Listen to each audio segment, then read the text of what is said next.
Amjhupi নীলকুঠিটি ৭৭ acre জায়গার বেশি জুড়ে অবস্থিত। আমি এখন দাঁড়িয়ে আছি এই দেখুন নীলকুঠি, এই নীলকুঠি যে বাউন্ডারি, সেই বাউন্ডারির বাইরে এখানে কিন্তু বড় একটি আম বাগান রয়েছে।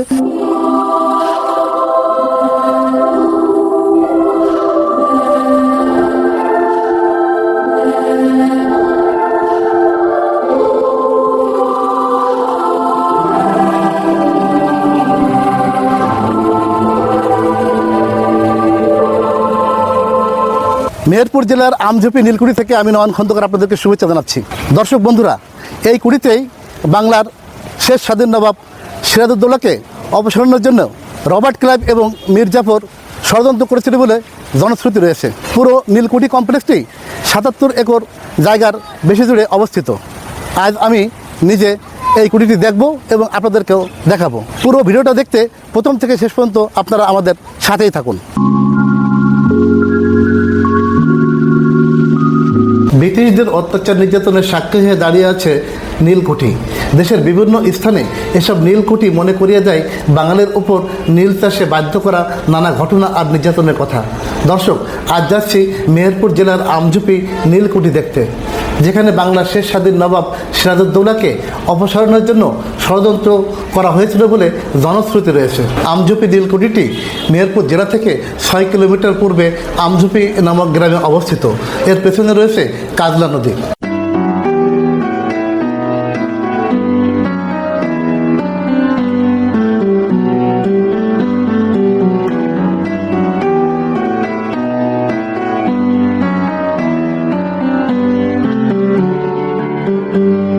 দর্শক বন্ধুরা, আমরা এখন প্রবেশ করবো যে আমঝুপিতে নীলকুঠি, সেই নীলকুঠির ভিতরে আমরা যাব।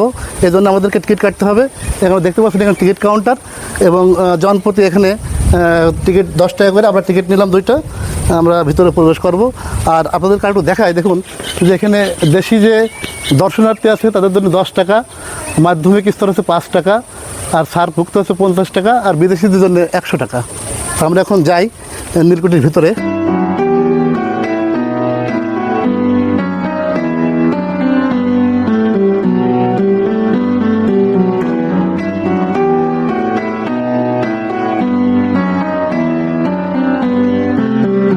উপমহাদেশে নীল চাষের অবসানের পর বাংলাদেশ প্রতিষ্ঠিত হলে 1972 সালে এটি প্রথম সংরক্ষণের উদ্যোগ গ্রহণ করা হয়।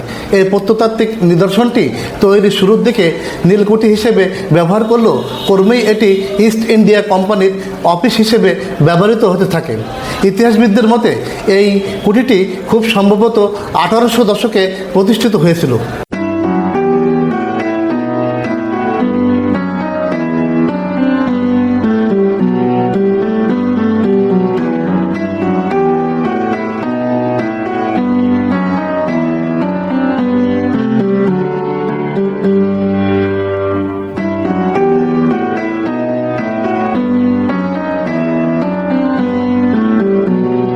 কুঠিটিতে কেনি, জেমস হিল, ফার্গুন, ক্রোফোর্ড, ওয়াটার্স, হ্যামিল্টন এবং আরও অনেক ইংরেজ শাসকদের অত্যাচার ও শোষণের সাক্ষ্য রয়েছে।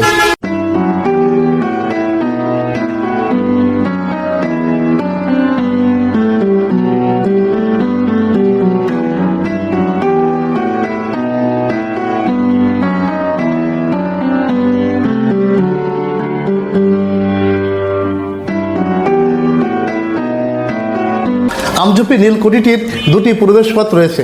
পুরো নীলকুঠি কমপ্লেক্সটি ৭৭ একরের বেশি জায়গা জুড়ে অবস্থিত। দর্শক বন্ধুরা, আমঝুপি নীলকুঠিটি ৭৭ একর জায়গার বেশি জুড়ে অবস্থিত। আমি এখন দাঁড়িয়ে আছি এই দেখুন নীলকুঠি, এই নীলকুঠি যে বাউন্ডারি, সেই বাউন্ডারির বাইরে এখানে কিন্তু বড় একটি আম বাগান রয়েছে, যে আম বাগানে আমি এখন অবস্থান করছি। এবং দেখুন এই বাগানের কিন্তু অনেক আম গাছ, আপনাদেরকে দেখাই ঘুরে ফিরে। দেখুন কত আম গাছ। আর এই যে কুঠি দেখুন, এই যে কুঠিটির বাউন্ডারি, এই বাউন্ডারি দিয়ে ঘেরা রয়েছে পুরো কুঠি। আপনাদেরকে একটু দেখাই, দেখতে পাচ্ছেন কিনা জানি না। আমার পেছনে দেখা যাচ্ছে বাউন্ডারির ভিতর দেখুন যে কুঠি, সেখানে আমরা এখনও প্রবেশ করতে পারিনি, কারণ 10টার সময় এই কুঠিটি খোলা হবে। তার আগে আমরা পাশের যে দর্শনীয় স্থানগুলো আছে সেগুলি আপনাদেরকে দেখানোর চেষ্টা করছি।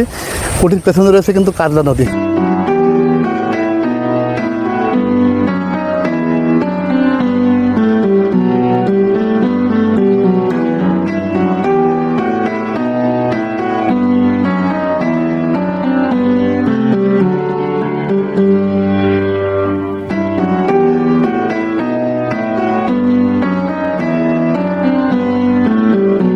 কমপ্লেক্সের মাঝখানে কুঠির মূল ভবনটি অবস্থিত ও এর দুপাশে রয়েছে ফুল বাগান।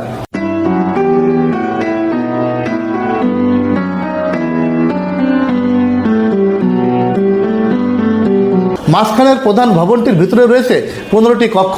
এছাড়া ভবনটিতে রয়েছে বড় হলরুম, খাবার কক্ষ, নাচঘর, অতিথিদের থাকার কক্ষ। বর্তমানে ভবনের মধ্যে তেমন কিছুই নেই।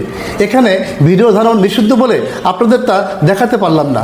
জনশ্রুতি আছে এই নীলকুঠিতেই রবার্ট ক্লাইভ ও মীর জাফর বাংলার শেষ স্বাধীন নবাব সিরাজউদ্দৌলাকে ক্ষমতা থেকে অপসারণের ষড়যন্ত্র করেছিল। মুক্তিযুদ্ধের সময় প্রবাসী বাংলাদেশ সরকার গঠিত হয়েছিল বৈদ্যনাথ তলার আম্রকাননের নীলকুঠির কাছেই। দর্শক, যারা যেখান থেকে ভিডিওটি দেখছেন তাদেরকে ধন্যবাদ জানিয়ে শেষ করছি। ভিডিওটি ভালো লাগলে লাইক, কমেন্টস ও শেয়ার করবেন। আর হ্যাঁ, নতুন নতুন ভিডিও পেতে চ্যানেলটি সাবস্ক্রাইব করে আমাদের সাথেই থাকুন।